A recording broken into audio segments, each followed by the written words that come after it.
repair we're going to do is an epoxy repair. Remove the epoxy from the tube.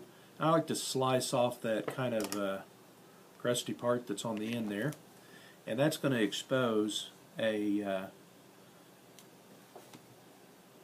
two-color epoxy. Now, one color is the putty and the other color is the activator, and they're actually separated by a micro membrane. You definitely don't want to pinch off the amount of putty that you need. We like to slice that off.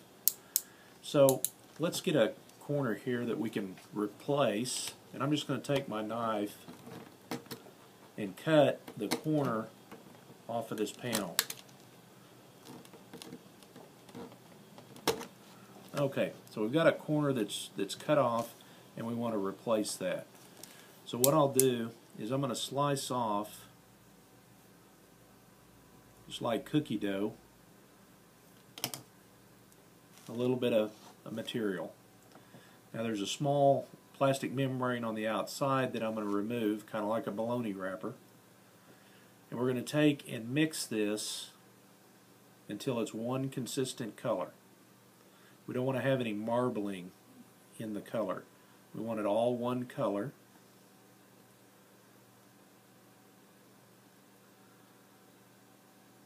I want to look at it every once in a while, and it still has a little bit of marbling to it, so I want to mix it until we have one color. This will ensure that the material dries properly.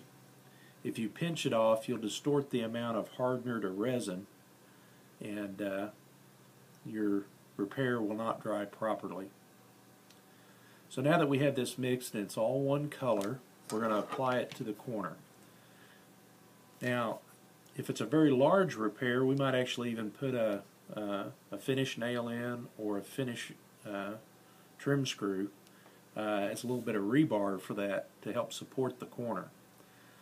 I'm going to take off a small amount and press it onto the corner.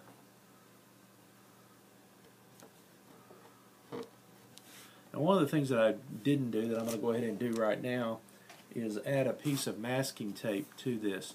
This will help protect the existing finish from some of the sanding and leveling that we're going to do. So now that we have that in place, I'm going to continue, and I'm going to add the material onto the corner.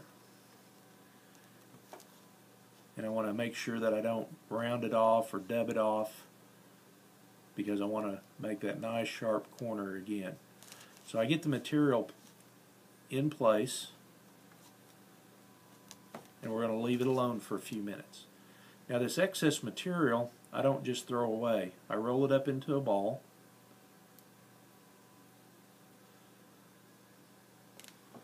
and I'm going to set that aside. This is going to take about 8 minutes to cure. We're going to stop the video while that's going on. When I come back, I'll check this first to see if the material is hard enough to work. So this is kind of a little test piece that we have so that we're not disturbing the corner and having to start over with the repair. Okay?